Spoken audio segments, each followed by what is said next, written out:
Welcome to Market Madness, the podcast from GiveMeSport, where every day is like deadline day.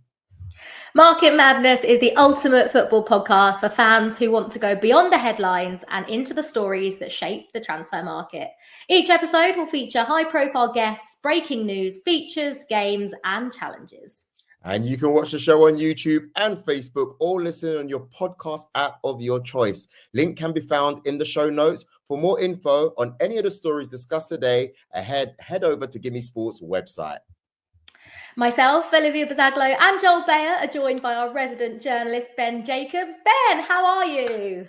Good to be here. I'm bringing the heat. It's technically Miami Heat, but I thought it was special to wear this because we are going to have some very exciting news coming up throughout the show. And you know what? Yesterday was a bit like deadline day. All kinds of stories on the market. Rashford, Casemiro, Gahey. So lots to get into. Oh, Gahey. I don't really even want to talk about that one, but I'm sure we will get into that a little bit later on. Coming up then on the show today, we'll be discussing the latest on Marcus Rashford, as well as a few other players who could be on the move this January. We'll be looking at the managerial situation at West Ham. Luke Edwards from the Telegraph will be dropping in to chat about the Premier League title race. Ben will be competing against GiveMeSport's Tom Bogert in the Quickfire Mailbag Challenge. And we hear from Cristiano Ronaldo and his thoughts on the 2034 World Cup in Saudi Arabia. This is Market Madness from GiveMeSport.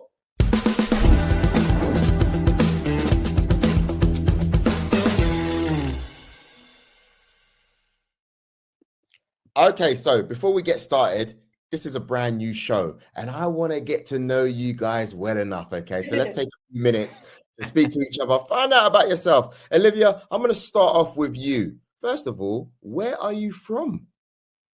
Yeah, this is something that people probably don't know about me. Is that my mum's Italian. She's from Naples, which I haven't actually been to. I've been to quite a few places in Italy, but I've never actually been to where my mum is from. And my dad is actually from Gibraltar. So I'm Gibraltarian, which is technically British, which is weird because obviously if you haven't been to Gibraltar, it's obviously connected to Spain. You can walk across the border, but once you get into Gibraltar, there's English road signs, there's a Morrison's. It's really quite strange. I would always encourage people to go if they haven't been before. I've got a bit of Mediterranean in me, Joel. Oh, okay, nice. And you know what? Look, if you don't know, I know that you're a Chelsea fan. I mean, you're always taking digs at me. You know, tell us about your Chelsea origins, how it started, your favorite footballing moments. But when you do it, please make it quick because I don't want to hear it too. Yeah, you've heard this a million times. I mean, if you don't know I'm a Chelsea fan, then something's gone wrong somewhere down the line. I would say how I'm a Chelsea fan is actually quite a funny story because my dad, when he was growing up, was very cricket and football. The family was like split. My granddad, his dad was very cricket. And Dad somehow ended up going, I think it was a 67 FA Cup final Dad went to and said he was going to support whichever team lost, and Spurs beat Chelsea that day. So he became a Chelsea fan, and I'm like, oh my gosh, can you imagine me being as like passionate about Spurs as I am Chelsea? So then growing up, I obviously just took my dad's team. So that's how I'm a Chelsea fan. And I've got a few footballing memories. Obviously, Joel, like, you can't relate to this, but like Chelsea won the Champions League twice. So being there in Porto for the 2021 Champions League final was probably my favourite footballing memory as a Chelsea fan. But as a football fan, I would probably say up there as well as Lionel Messi winning the World Cup. Nice. Shall I tell you a bit about myself? Let's flip it to you. Well, we all know you're an Arsenal fan, don't we, Joel? If you didn't know, I'm a gooner. You know, no, I'm there. Whether I've got a mini trophy or not, letting you know, or arguing with other fans. But yeah, it's all in good jest. I'm an Arsenal fan with a bit more sense than most people do. I like to think I have more sense than the others. And for me, favorite moments, I guess it's my favorite moments are probably the fact that I get to see some of these people that I grew up loving and, celebrating and imitating as well. And just being able to speak with them for work and stuff like that. I will never take it for granted. I'm just so thankful. And I love going to the games as well. Favorite football in memory. I don't have one. I was thinking about this the other day, actually. I was able to take my daughter to her first Arsenal game like a few years ago. Yeah, so and then she started doing the Ian right chant, and right, he saw it as well. So Wrighty's a ledge, isn't he? yeah, How much of a legend is Ian Wright? Yeah, just too much. So yeah, I think that's probably my best footballing memory. It took me a while to think of it. But Ben, what about yourself, mate? You're wearing a Miami Heat shirt. You're wearing a basketball top. You're in England, I'm presuming. What's going on? Just before we come to my story, a point of clarity. A little birdie tells me that you grew up much, much, much, much closer to Crystal Palace. So why are you an Arsenal fan?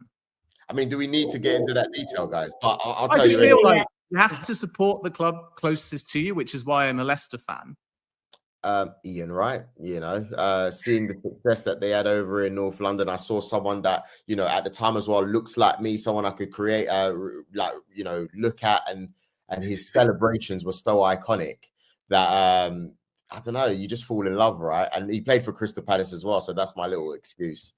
So you followed him over, fair enough. So mine are really simple, probably easier than yours to explain. I'm from Leicester. I support Leicester because that's what proper football fans do. I've got Claudio Ranieri behind me, as you can see, lifting the Premier League title. Leicester obviously have won the league more recently than Arsenal. And then on the other side, Lionel Messi. That was one of my favourite football moments, being actually in Qatar to watch Argentina and Messi win the World Cup. From a Leicester point of view, it wasn't just winning the Premier League, it was also the game before going away at Man United, drawing 1-1, Wes Morgan got an equaliser. Leicester were almost mathematically over the line, and in the away ends, there were these blue flares going off. All the Manchester United fans left. The stands started leaking as ever, and the Leicester fans stayed for about half an hour. They just wouldn't leave because the celebrations started. And then, of course, it went to Jamie Vardy's party, and Olivia's own Chelsea and Eden Hazard gave us the little helping hand. We got over the line. Leicester won the Premier League. So I've got a little bit of a soft spot for Hazard and Chelsea as well.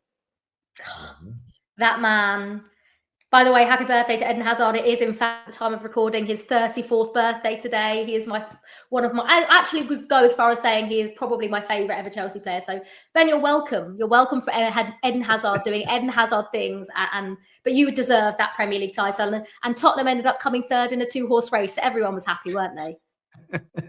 Or was it Arsenal? Incredible. Did Arsenal come? No, was it Tottenham or Arsenal that came? Tottenham were the closest. But you know what, actually, Leicester played Arsenal. Danny Simpson got sent off. Arsenal won in the last minute. This was in the early part of the year. And everyone said, Arsenal are going to win it. Leicester are going to bottle it. And then what actually happened was that Arsenal faded. Spurs were the closest challengers, but nobody got anywhere near Leicester because, of course, we had the likes of Riyad Mahrez and the mighty Jamie Vardy, who somehow is still going at the top level. Yeah, absolutely. Amazing that was. I remember that so vividly as well. Right, let's move on, shall we? This is Market Madness from GiveMeSport.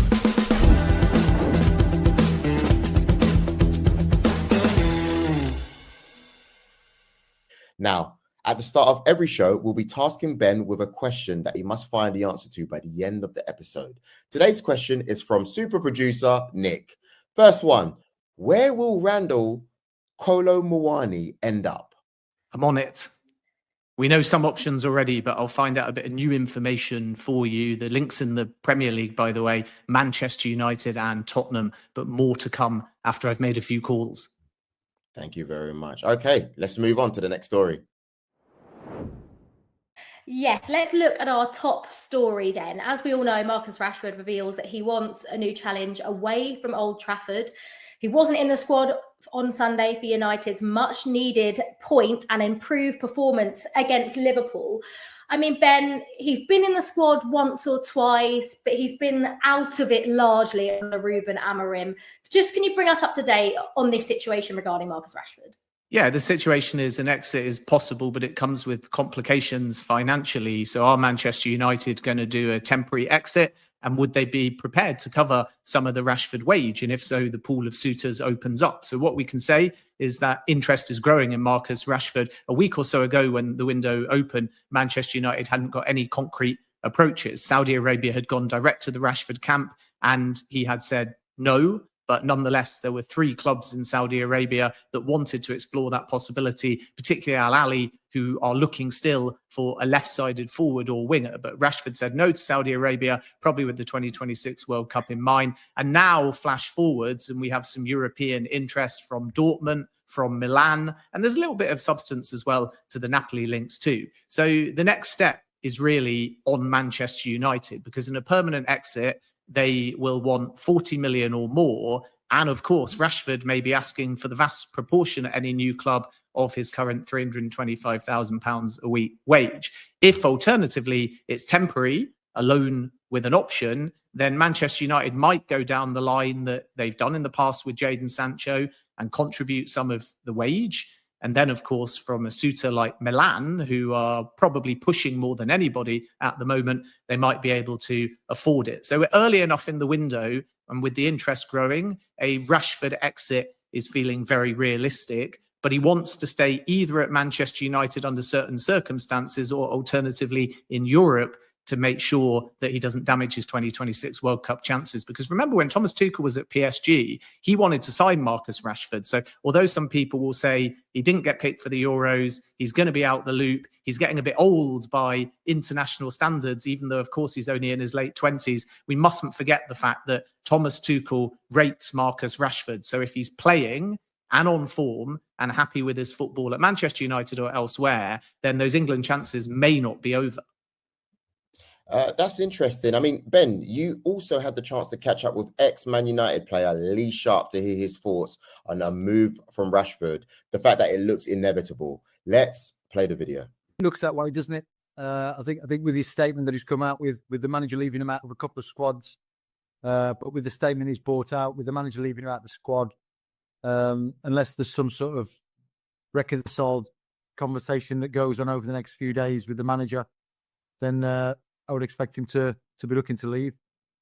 Some Manchester United exits are quite public. I think back to Cristiano Ronaldo and his interview with Piers Morgan. Marcus Rashford chose to do an interview where he hinted that he might need a new challenge. Is that the right approach, or do you more agree with Ruben Amorim that it could have been better to go to the manager privately? I think it's always better if you go to the manager. I think sometimes you can feel like a manager doesn't like you or doesn't want you, but I still think when you're struggling and you're thinking you want to leave, it's still best to go through club channels first rather than go to the press. I think the press can manipulate a bit of a story sometimes and put things a little bit out of context. But certainly it doesn't look good for him. Looks as though he's throwing his toys out the pram and he's just ready to walk away.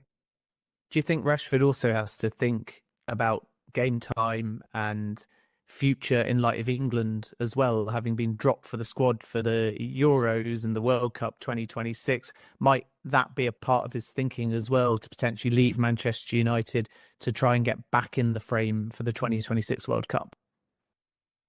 Well, no, I don't think he's thinking about that at the moment. I think the only way he gets back into the squad is by playing regular and playing well regularly. And to be fair to him, although he's not played great of recent times, he's still been getting picked and still been getting his chance. So there's no way he can say he's not been getting minutes on the pitch to try and prove himself to get in an England squad. So I don't think he's thinking I need to go somewhere else to get an England squad. I think he's probably thinking I need to go somewhere else to possibly get away from the pressure he's found himself under at Manchester United, and hopefully take a bit of that load off, and he can go and get his confidence back and get his form back. I think he's spot on in what he says about the pressure that it feels like Marcus Rashford has on his shoulders at Manchester United, and it might just be that it's got a little bit too much for him. And to me, right now, it looks inevitable that he's going to go, and I think that would suit Man United. I think that would suit Marcus Rashford as well. If you looked at that Liverpool performance, they weren't crying out for Marcus Rashford, were they? I mean, if he reached the form he did a couple of seasons ago when he had that unbelievable season, then you could argue, but it just feels like Marcus Rashford has maybe himself come to the decision that he needs to move on. And I like that he perhaps, the Saudi offer was there, but he doesn't want to take that, because we look at Ivan Toney and that situation, and he was scoring goals in the Premier League for fun and has gone to Saudi, and no one's talking about him. No one's even mentioning how many. I don't know how many goals he scored in the Saudi League. I don't know anything about how Ivan Toney's played. I expect him to score loads, but if Marcus Rashford is serious about getting into the England squad, then I think he's got to look towards Europe, because I think he probably has a really, really small chance of getting back in the England squad if he goes to Saudi, which...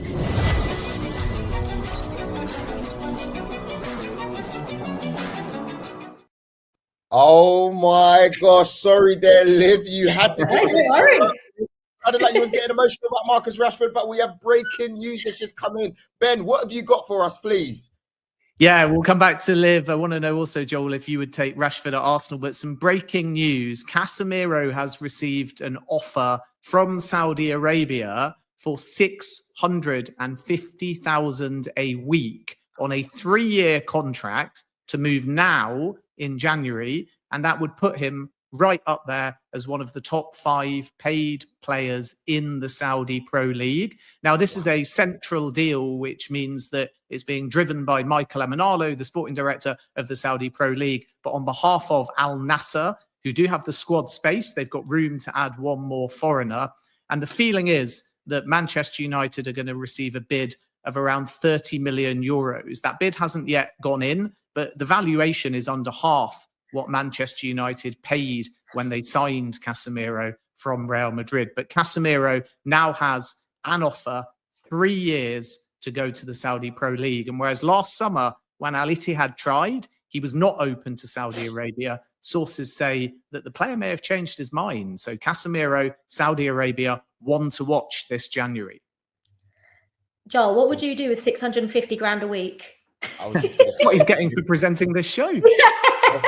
First of all, Liv, just fly me to the airport now. If I'm Casemiro, pack my bags. Where are we going? What airport? Gatwick. That famous Jamie Carragher quote: "Leave the football before the football leaves you." Maybe Casemiro has decided that maybe going off to Saudi now is the best option. Please leave Manchester before Saudi leaves you. That's what you should do. But yeah, you know, if I'm honest with you, his time's done. I mean, for him to really be, he's going to be sold anyway. He's not part of the long-term vision. He's earning good money at Manchester United. I mean, he's got the chance to be able to double that as well, and probably not have the same scrutiny, go into the sunset, have a good lifestyle with your family. What is there to not do? You've won everything. You know, give the others a chance, for goodness sake. Hopefully he takes the deal, because if he doesn't, I'm going to be right there asking if they need someone to, like, you know, carry bags or something like that, because I'm more than happy to. But yeah, shall we go back to the Marcus Rashford topic that you were talking about? Because I have some gripes on the way you were presenting that, Liv, if I'm honest with you. Like, I just think one, he was better off not going to Saudi because he has a better chance of getting in the England squad. I think it's the right time for him and Man United to part ways, and I think a move to Italy would be really good for him.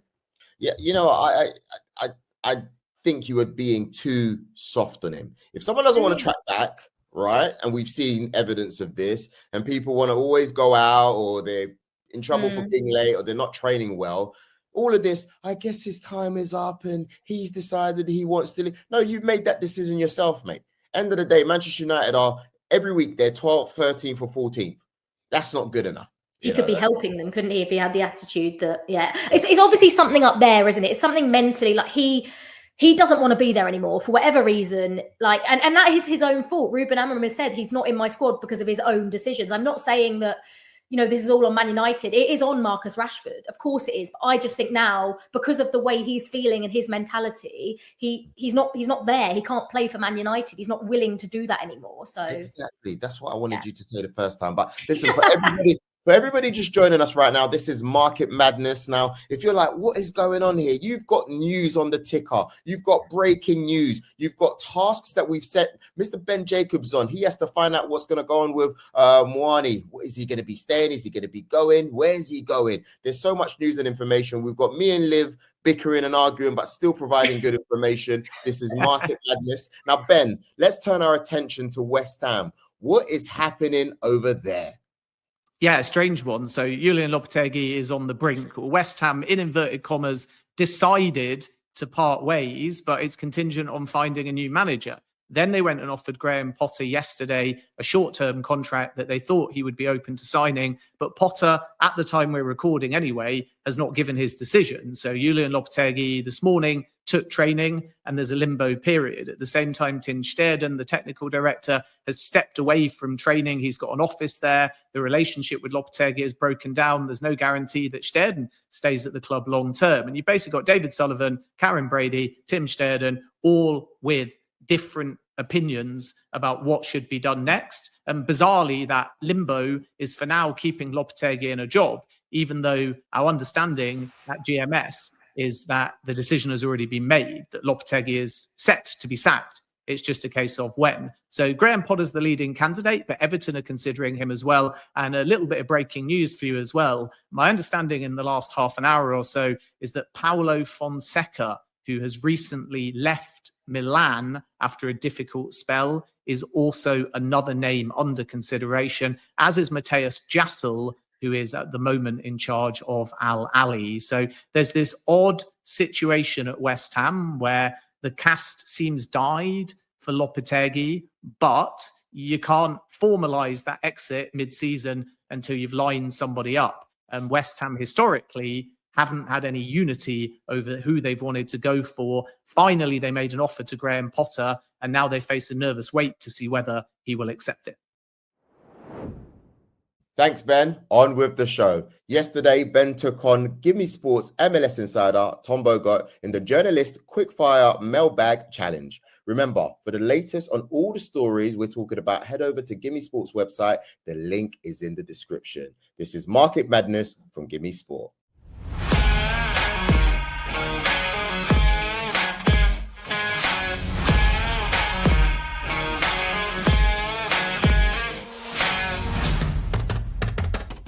And it is time for the Journalist Quickfire Mailbag Challenge. We're now joined by Tom Bogert, MLS Insider for GiveMeSport. Welcome to Market Madness, Tom. How are you? I'm pretty good, Joel. Not as good as your background is. I need to take some decor lessons from you, and I'll be back better next time. Tom, are you buttering me up already so you can win?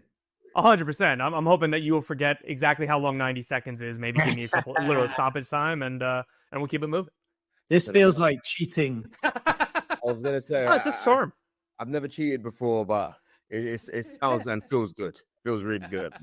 I just want to say that's a really nice jacket you got going on there. Is that an Arsenal top by any chance, or is that just a just a 90s vintage looking tracksuit top? That's my entire vibe. That's all I got. I really like that. Ben, I'm not going to lie, he's winning already. I don't like this because it's a second challenge, and Bogart somehow come on and got 180 seconds out of you. Hey, we're already friends, mate. You got a lot of hard work to catch up on. But listen, I want to say thank you, Tom, for joining us. What stories have you been working on recently? What can you tell us? Oh, man, it's a lot of stuff. Let's see. Lorenzo Insigne, Toronto FC, are trying to get out of that very, very bad contract. We'll see where he ends up in January, if he does at all. But that's a big one that I'm chasing. There's a lot of movement around Major League Soccer. Preseason camp is starting in the next week for most teams and up to 2 weeks for a couple others. So there's going to be a whole lot of transfers. There are young players being moved within the league, young players being moved abroad, teams trying to get some signings over the line. So no shortage of news coming around out of America. And you going to have any big moves as well from European clubs to the MLS? Absolutely. There's a lot of teams with money that want to spend it and bring in some big names to Major League Soccer, whether it's big names in terms of, your Neymars or Griezmanns or stuff like that, or just, a new big signing like FC Cincinnati did with Denke from the Belgian league for a new MLS league record of about 17 million. Oh, wow. Amazing stuff. Now, you're here today to compete against Ben in our quickfire mailbag challenge. Can you answer more questions in 90 seconds than Ben? Do you talk too much, mate?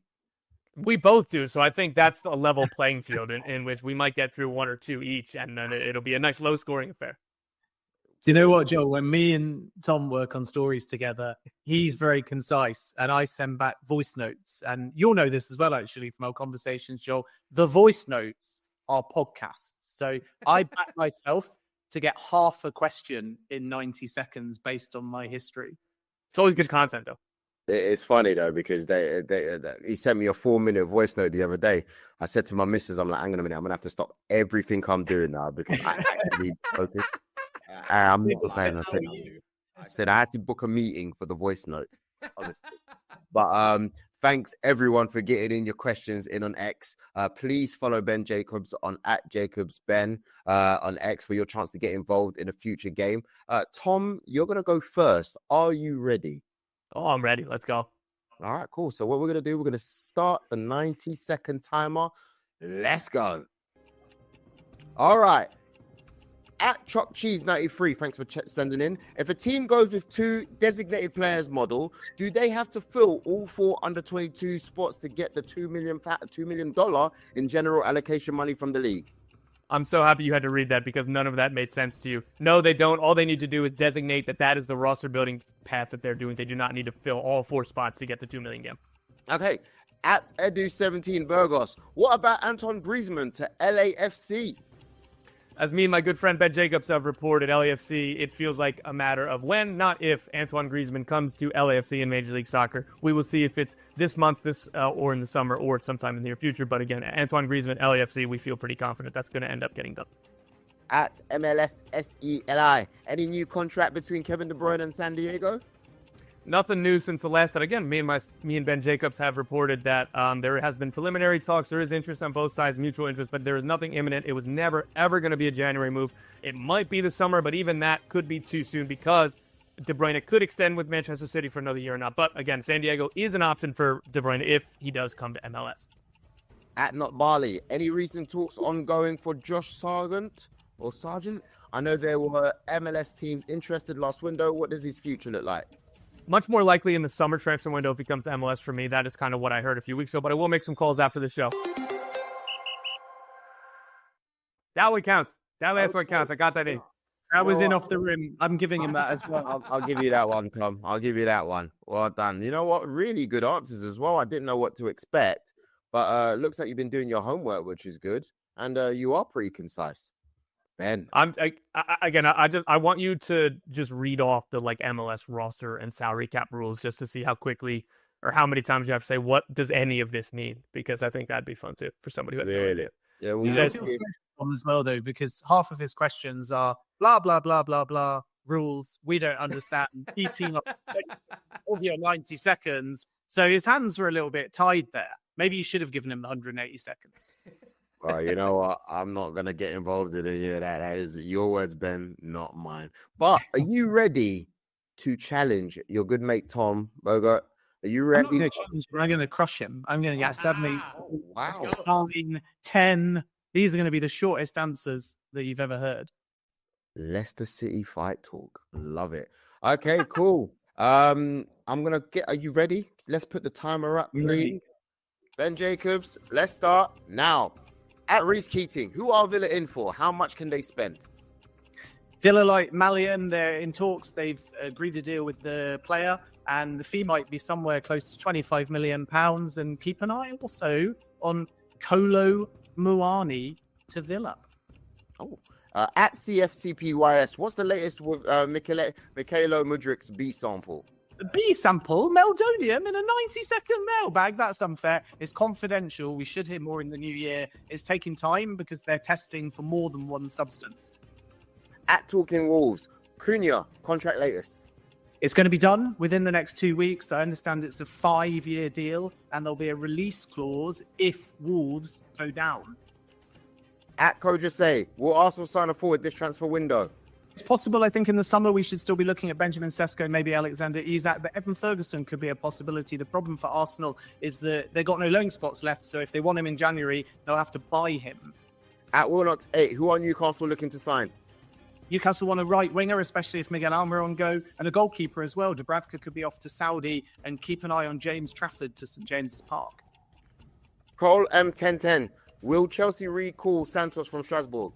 He's doing well, isn't he? So it's all about pathways. At the moment, I've got no indication that they will recall him. They are happy with his game time there and his form, and they're focused on possibly a striker and defense.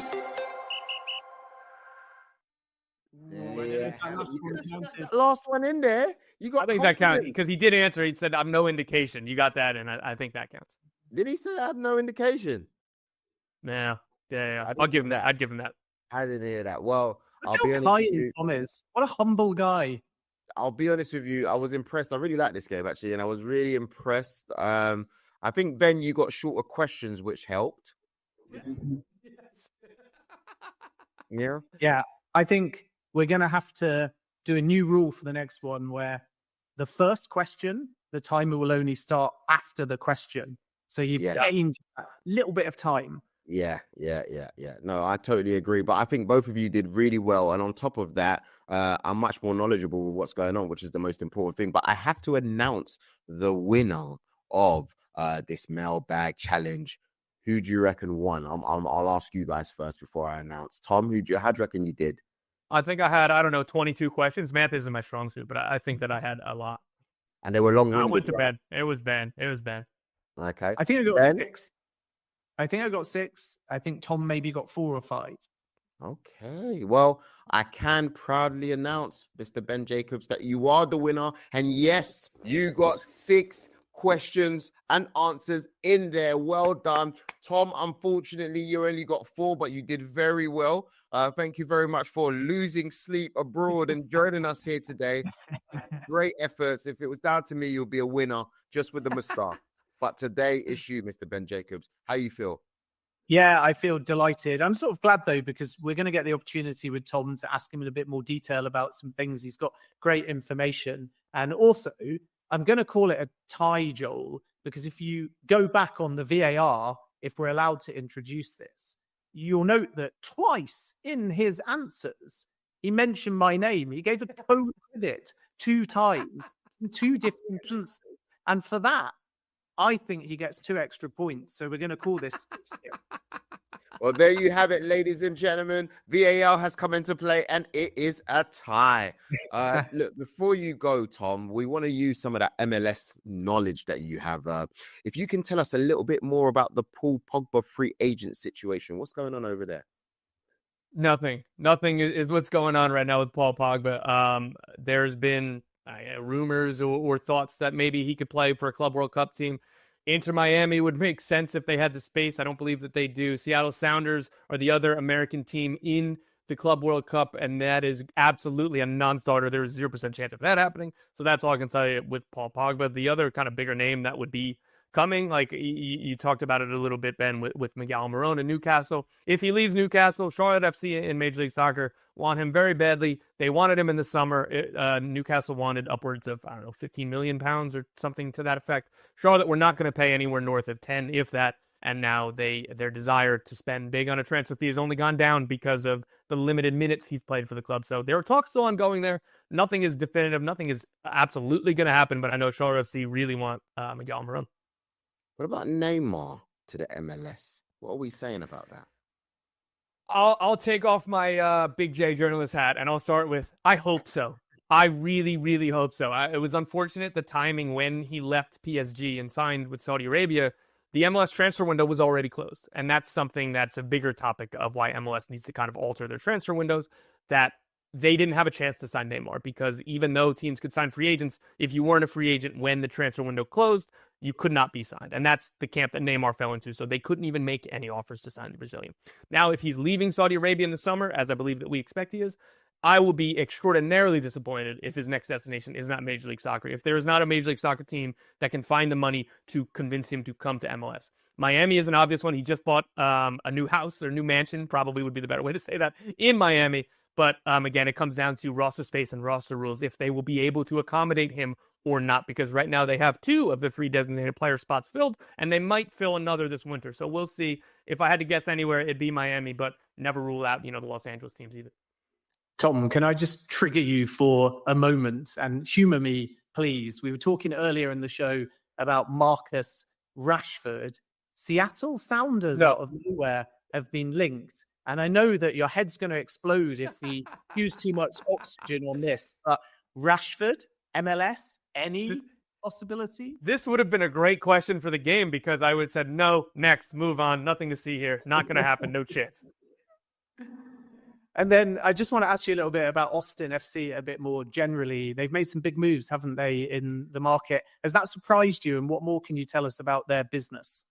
Yeah, so this week they officially signed U.S. international Brandon Vasquez from Mexican club CF Monterrey. That deal is a club record $10 million to sign the center forward. I think he's an excellent player. I think that is an excellent signing. They're not done, though. Sebastian Driussi, the Argentine, who has played for Zenit in the past, he came to Austin. He had one really, really good year and two pretty forgettable ones, and he definitely wants out. River Plate are very close to signing him. Nothing is done there yet because Austin will only sanction an exit if they can bring in another big player. And they are chasing another big player. I do not know who, but the plan is if Austin FC were to let Sebastian Driussi go to River Plate as he wants, and he's already reportedly agreed a deal with River Plate, that they would be only doing so if they could bring in another big player. So if Driussi does leave, expect another big name to come.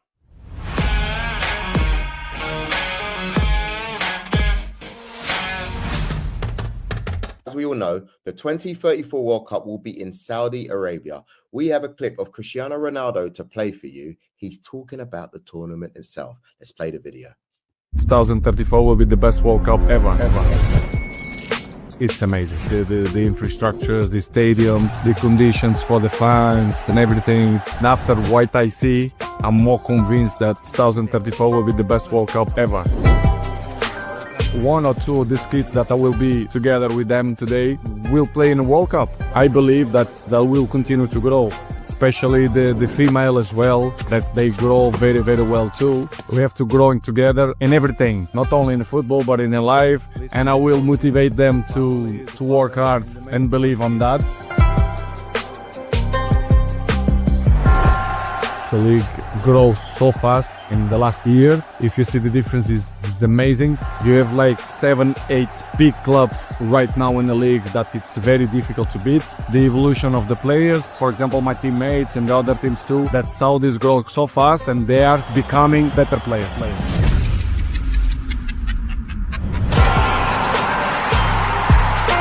The country, it's unbelievable. The Saudis, they are very good people. Every year they do big events, football matches, balls, entertainment is very high.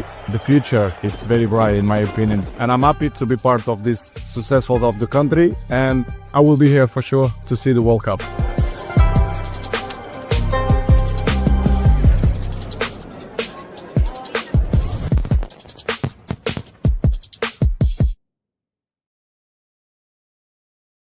So Cristiano Ronaldo, very, very excited for the 2034 World Cup in Saudi Arabia. I mean, Ben, you were in Qatar. What are your thoughts on a World Cup in Saudi Arabia?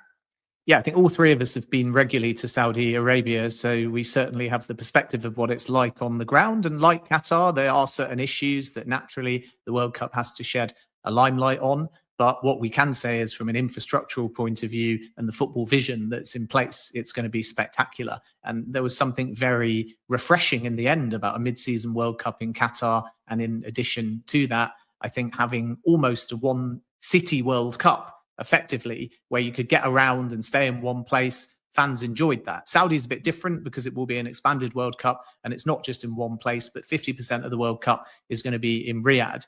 And having taken that tour that we saw in the Ronaldo video, some of the stadiums are just jaw-dropping. One of them hangs off the edge of a cliff. You've got the Aramco Stadium, which is going to be home to Al Qadsiya, where Pierre-Emerick Aubameyang plays. And that's kind of a bit like the Rose Bowl almost in the way it looks. There's another one that effectively looks like a transformer, like Optimus Prime. It's kind of red and blue and white, and it can actually change its shape in order to have the roof retract or the screens move in ways where the outside of the stadium is actually something that you can look up to and engage with and watch the game. And there'll be light shows and stuff like that. So it's going to be fascinating how, one, the World Cup grows, two, how digitally orientated and how modern it is and how it plays into the worlds of gaming and the metaverse as well. And then three, of course, by the time we get to that World Cup, what kind of shape is the Saudi Pro League in, and has it been able to fulfill its goal of becoming a top 5 league in the world? That's interesting. Liv, what are you saying? You going to Saudi? What's your thoughts on it? I've been to Saudi. I've been to Saudi probably like 4 or 5 times now for boxing. And what I would say is I've enjoyed more each time I've gone. I think the first time I went, it was such an eye-opener because I'd just never been to somewhere like that before. What I would say is they go above and beyond. Obviously, money isn't an issue for Saudi, so everything is extravagant. Everything is huge. Like Ben was saying, the stadiums are going to be amazing. Like if you've been to Riyadh and you've been to Boulevard World, you'll know that even that is it's like another world. You sort of go from, you walk into Paris and they're selling French food and there's a massive Eiffel Tower. Then you go into the next place and you're in Italy and there's like pizza and ice cream. And then you go into Vegas and there's a massive sphere. And all of that was built so quickly as like a tourist attraction. And you can imagine that they're going to be doing the same for the World Cup. Of course they are. So the people are lovely is what I would also say. They're so accommodating. They always they're just like lovely to you whenever you go over there. So obviously, like Ben says, the issues are there and everyone knows the issues. It's similar to Qatar. But in terms of, it's hard to know what it's going to be like. Obviously, a lot of it is in Riyadh, like Ben says. But I mean, I'm enjoying it each time a little bit more. So I imagine in 2034, I'm going to love it. But what about you, Joel? What are your thoughts on it? Well, you know what? The only thing I would say, sorry, just to interrupt. The only thing I would say is I don't like a Winter World Cup. I want to be sat in if I'm not working it, I want to be sat in a beer garden. I want to be in the sunshine watching the World Cup as it happens. And a Winter World Cup for me in England just doesn't feel the same. Yeah, I funnily enough, I wouldn't know because I was in Qatar during the last time. It was baking hot during over there in 2020, 2022. But I look at it and I'm like you, Liv. I've been there for the boxing a few times and I absolutely love it when I go more and more every single time. I mean, you start to appreciate the architecture, the effort that people put in. In fact, I actually bumped into you whilst we were out there, right? I did. Yes, I did. I bumped into you whilst we were out there, and what I remember from it, Liv, if I'm honest, it was fun. They're good. They're good at hosting people. Like you said, money isn't an issue. They're very organized and they're committed to want to improve. So it's very difficult for me to have anything negative to say about it. Speaking about Saudi as well, you've obviously got, Cristiano Ronaldo, huge ambassador. Yes, he's getting paid loads of money, but what is the situation with his contract renewal, Ben? Yeah, it's fascinating because he's a free agent in the summer and that's when the television rights cycles get renewed. So Saudi deal makers want to resolve this. And as we exclusively reported on GiveMeSport, and I can reiterate it, Al Nassr are already engaged in talks to extend Cristiano Ronaldo's contract by at least a year. And that will mean that he stays in Saudi Arabia and obviously continues playing, putting himself in contention for the 2026 World Cup, which is another dream of his. He's very settled in Saudi Arabia. So Al Nassr are confident that Ronaldo will extend. And keep an eye, by the way, on that Casemiro story, because if Casemiro joins Ronaldo at Al Nassr, it's probably another clue that he's going to stay. Now, the other theory doing the rounds is that instead of staying at Al Nassr, he'll do the unthinkable and go across to Al Hilal, and that will allow him to play in the Club World Cup and maybe a final swan song for Messi versus Ronaldo. Now, when I was in Miami for GiveMeSport, I put that to the Al Hilal CEO and he called the move, quote, science fiction. So at the moment, it looks like an extension at Al Nassr is more likely, but you just never know because in Saudi Arabia, it's not just the clubs, it's the central deal makers. It's what's going to make the biggest splash. So Al Hilal want Mo Salah. If they can't get him, maybe Kevin De Bruyne, but we think that MLS is a more viable destination if he leaves Man City. So then they're going to have an opportunity ahead of the Club World Cup to bring in a big star to take to America. You just never know. There's certainly some people in Saudi at a central executive government level that like the fanciful idea of Ronaldo switching to Al Hilal. But right now, I can confirm it is Al Nassr that are trying to get Ronaldo to renew. Ben, what about that move for Joel Beya to Saudi? You got any news for that? Apparently they can't afford you. They have to draw the line somewhere. I mean, it's just getting ridiculous. They're putting all their money.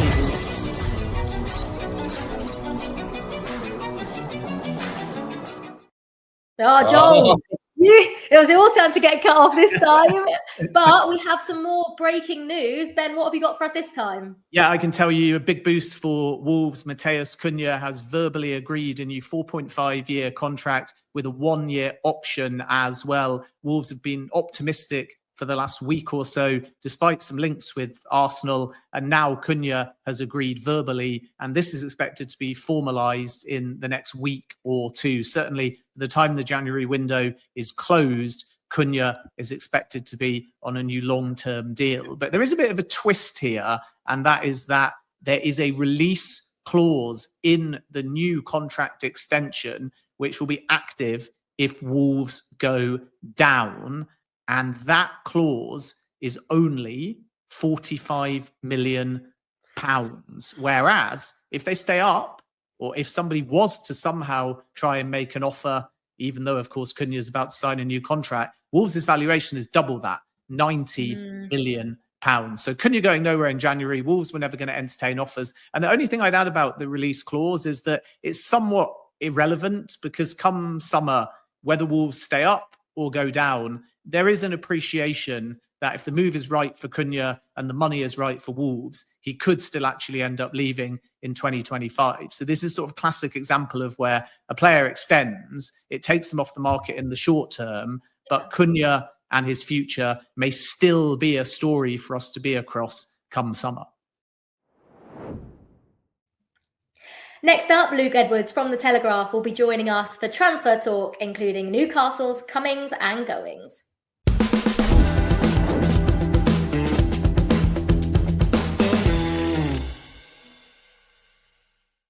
Luke Edwards from the Telegraph joins us now. Hi, Luke. How are you doing?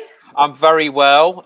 Enjoying dry January. So you're one of them, are you? So I'm shocked. Not normally one of them. No, but I am this year. I can't relate to that, Luke. I can't. Right, you cover Newcastle, so that feels like the most natural place to start. And before we get into some of the dealings in the transfer window regarding Newcastle, I mean, first of all, currently 5th in the league, 1 point off Chelsea in 4th, but they just don't even look like slowing down. The run of form they're on is just absolutely brilliant right now. Yeah, it's been really good. Quite a turnaround. They had quite a sticky autumn. I don't think the international breaks really helped them. Just whenever they got a bit of momentum, the international break came along. But they've really found the right balance to the team. And the key probably has been the midfield. Sandro Tonali, Joel Linton and Bruno Guimaraes. I don't think I'm alone in thinking that there's not many better midfield three than that trio. So perfect sort of blend of power, finesse, creativity and technicality. And that has been the kind of foundation for this excellent run of form they've been on. And of course, they've also got a fantastic manager in Eddie Howe as well. So yeah, I think they're a real clear and present danger to the teams challenging for the Champions League this season. Yeah, definitely. And, you know, we've seen plenty of players been linked away from Newcastle. What do you have the latest on Miguel Almiron's future? Yeah, I mean, I had a conversation this morning, actually. I'm expecting him to go. I think we'll be talking in the region of sort of £8-10 million. Newcastle were looking for 12 million. I think the MLS is the most likely destination. But it was sort of described to me. I think you had Charlotte FC, didn't you? One of the key members of staff there talking about when he was their player. I think we're a little bit way off that. He's been sort of quietly phased out, really, by Eddie Howe. He isn't even coming on in games as a substitute at the moment. I think there were deals lined up for him in the summer, and he didn't take them. I think he was given a sort of ultimatum of about 48 hours, whether he was going to go to Saudi Arabia or not, and he turned down that move. Which obviously caused Newcastle a few problems for PSR in the summer. I'm expecting him to go, but it has been described to me as until that asking price is met, these talks are going to drag on. So I'd expect it to be something that happened later in the window, which probably isn't that much help to Newcastle in terms of their freeing up some room with PSR to sign someone this month. But I am expecting him to go, and I think it's best for both parties as he does go. Luke, do you think Newcastle need outgoings? You've mentioned PSR there. You know, like I say, we've heard of big names being linked away from Newcastle. Do they need outgoings? And also, is one of those players, could be Dubravka, could he be off to Saudi potentially, even though he's been playing when Nick Pope has obviously been injured because he's had a lot of injury problems? I think that they're not going in breach of PSR. I mean, I have to get that clear. They are going to pass as things stand. They're not going to get into a repeat of what happened last summer, edging up to that June 30th deadline when they had to sell Elliot Anderson and Yakuba Minter to Nottingham Forest and Brighton. They're not in that sort of mess. I think there's a lot of strategic thinking going on at the moment in terms of Paul Mitchell coming in as sporting director. So they could spend this month. I certainly wouldn't rule out 100% that they will not do anything incoming. But what that will mean is it will then limit their scope in the summer. And I think what they would like to do is do a little bit of squad pruning. So if that means Miguel Almiron going, great. Martin Dubravka, as you said, has got to move to Saudi Arabia lined up. I think that will definitely happen once Nick Pope has proven his fitness and can start games again. I think Dubravka will go to Saudi Arabia. I think that deal's pretty much done in principle. But what they're trying to do is make sure that when they get into the summer, when they do a proper squad rebuild and rejuvenation and fill those problematic positions at right centre-back, striker, right-sided forward, they've got the financial leeway to do that. So by getting rid of 2 players this month, that would free up the room to spend now. But I think the kind of view is they'll be better waiting to the summer. Luke, I just want to ask you about a couple of strikers, if I can. Alexander Isak, we constantly hear about Arsenal and other clubs and how Newcastle value him as high as £150 million. What chance of a summer exit? And is Newcastle's position still that he is untouchable? I think in the short term, definitely untouchable. There is zero chance. I know these sort of definitive statements can come back and haunt you as a journalist, but there is zero chance of him leaving in January. I think the £150 million price tag is deliberately designed to ward off that interest, to deter anyone from making a bid of 70, 80 million to try and test the water. Ben, I think what you have to understand about Alexander Isak is he still has 3.5 years left on his contract. Puts Newcastle in a very, very strong negotiating position. He's never told anyone at Newcastle that he wants to leave. They also signed him for £63 million from Real Sociedad in the summer of 2022. So from a business perspective, that is why you would only consider selling for 150 million, because you need to make so much money back for it to be worthwhile in terms of making a profit for PSR. So I think in January, it's a no. The summer will be interesting. Newcastle's stance at the moment is that he won't be for sale, that the cost of replacing him and the qualities that he brings to the team make him effectively priceless for them. But, of course, the players' interests and wants have to be taken into consideration as well. I think clubs will test Newcastle's resolve in the summer. I think Newcastle are prepared for that. And they will wait and see and sort of across that bridge when they come to it, as it were. If Isak starts to agitate for a move, if, say, a Manchester City or an Arsenal bid 120, 130 million, and I seriously think, Ben, that is what it will take to even get Newcastle to the negotiating table. Will he start to agitate to move? The view internally is that he won't. I think Newcastle will try and extend his contract in the summer. Because with 3 years left, he's at maximum market value in the summer. I think if they can get him to extend his deal, that's all brilliant news for Newcastle. But teams are going to try. Arsenal are probably going to try. But I think all the top clubs in Europe will try. So it's not a clear-cut situation. I just think Newcastle are going to have their resolve tested. Now, if they can get Isak to agree a new contract, I don't think they've got anything to worry about as such. If they get Champions League football next season, that takes away one of the main reasons for Isak to leave. So Newcastle secure a top 4 finish, Champions League football. I think Isak signs a new contract, and I think he stays at Newcastle long term, certainly for the next two years at the very minimum. If they don't get Champions League football, I think they'll have a decision to make, particularly if they can't get him to agree to sign a new contract. So we'll have to wait and see. But I think in the short term, there's zero chance of him going anywhere. Luke, thank you so much for joining us. It's been a real pleasure to have you on. You're welcome. Don't forget, you can follow Luke on X at Luke Edwards Telly and follow his work across the Telegraph platforms as well. Now let's move on to the final part of the show. We'll find out if Ben has successfully answered the question put to him by super producer Nick regarding Randall Kolo Muani. Plus, Olivia has a little surprise news story for us. This is Market Madness from GiveMeSport.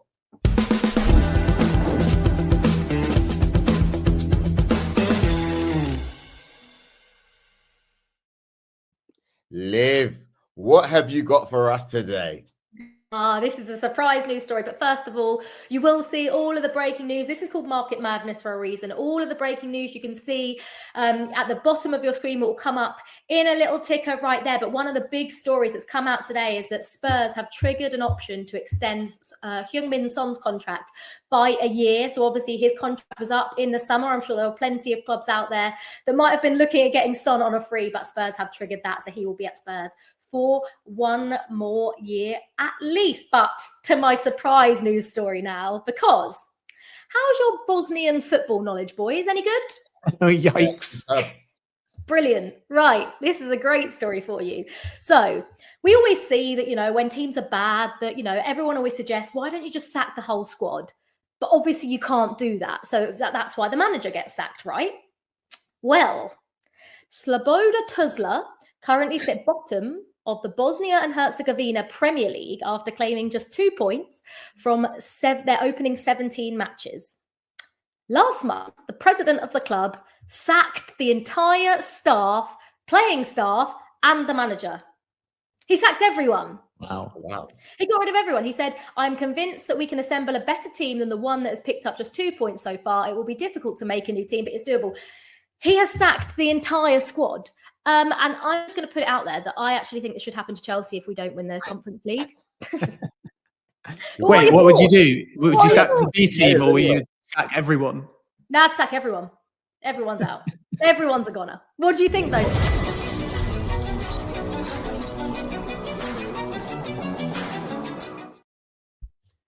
Breaking news again whilst Olivia's speaking.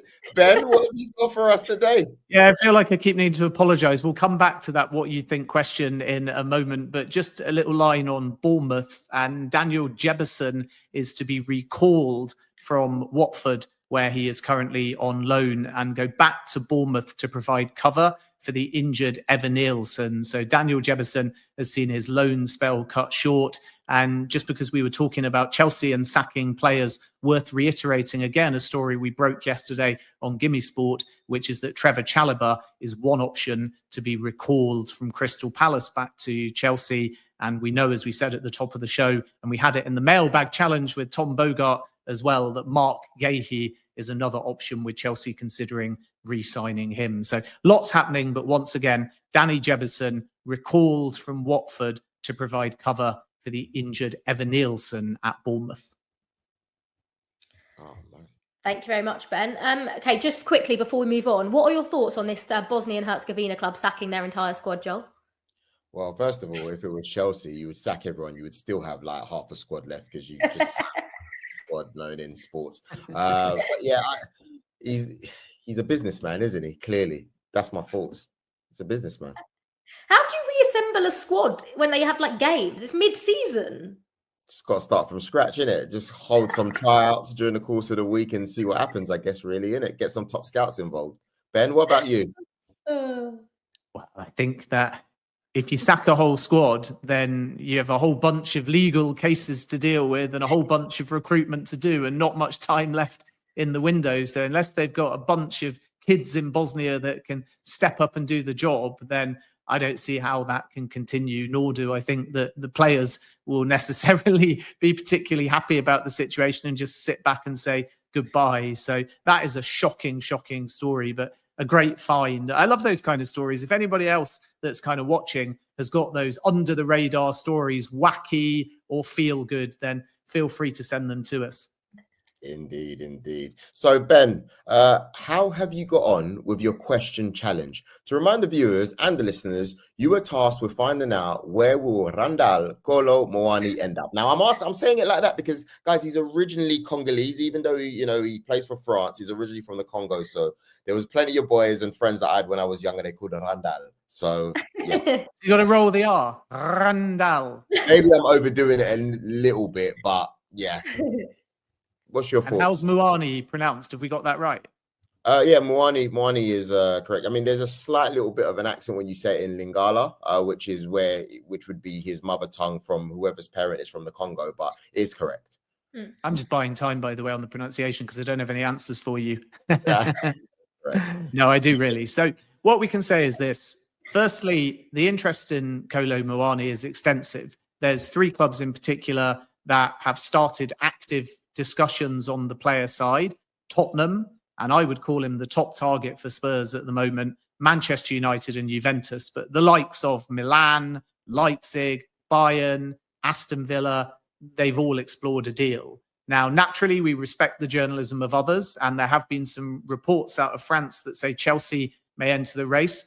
That's not my understanding. I don't believe that Chelsea will make a move for Kolo Muani, but where that may have come from is that PSG would be very interested in Christopher Nkunku if the player decides to agitate for an exit, because Chelsea don't want to lose him mid-season. But Luis Enrique is screaming for a player in the Nkunku mould, playing behind the lead striker as a false 9, a 10, an advanced 8, whatever you want to call it. And naturally, if PSG want Nkunku, then they don't really mind where Kolo Muani goes as long as it's on the right terms. But Chelsea not in the race. Plenty of other clubs are. Now, from those clubs, as I say, Spurs are really the one to watch. Manchester United sources are downplaying their chances at the moment, and Juventus is a big one because it may well be that Dusan Vlahovic finally leaves, and all manner of clubs have been linked, including, of course, historically Arsenal and also Manchester United and Milan, another one too. But right now, I think you're looking at Spurs, Juventus, and then Manchester United in the frame. But the reason why it's being downplayed is because Manchester United sources tell me that the conditions of a deal are not what they were first thinking or hoping for. And PSG are adamant in this early stage of the window that if Kolo Muani leaves, it must have an aspect of permanence, which means loan with obligation or, of course, a straight sale. Now, if there's no resolution or if the player picks one club, that can change, but we're in a part of the window at the moment where it's a seller's market and the buyers don't really gain an advantage until the final week or days of the window. It's so quick and the sellers know that there's urgency and therefore they can stick to their position. So PSG, I'm told, want a loan with an obligation at around £50 million, and Tottenham may be able to find a way of structuring that. Manchester United don't have that kind of money without a major outgoing and fee coming in. And from Juventus's point of view, they could try and leverage a player going the other way. But those are the 3 main clubs. We can't discount the interest from Germany. From Villa's point of view, PSG do have a concrete interest in John Duran. So maybe there's a way of the clubs working together. But I'm told right now that Tottenham in particular are extremely serious about Randall Kolo Muani. Sorry, Randall Kolo Muani. Smashed Well it, done. Ben. Well done. Smashed it. I can We've hear got the answers. We have, and I can hear And we got the Congolese. pronunciation. And Yeah, the no, pronunciation. no, very Congolese, Ben. Well done. But Guys, this is it. First show done. Enjoyed it? it was good. It was mad. Yeah. The name was didn't a- let us down. I was going to say it was the definition, I think, of market madness. But thank you, everyone, for tuning into the show. We will catch you next week and we'll be talking about all the biggest transfer stories once again. We're going to introduce our debate challenge. We'll give Ben another live question task and we'll, of course, be joined by more guests as well. You can watch us on YouTube and Facebook, or you can listen on your podcast app of choice. The links are in the description.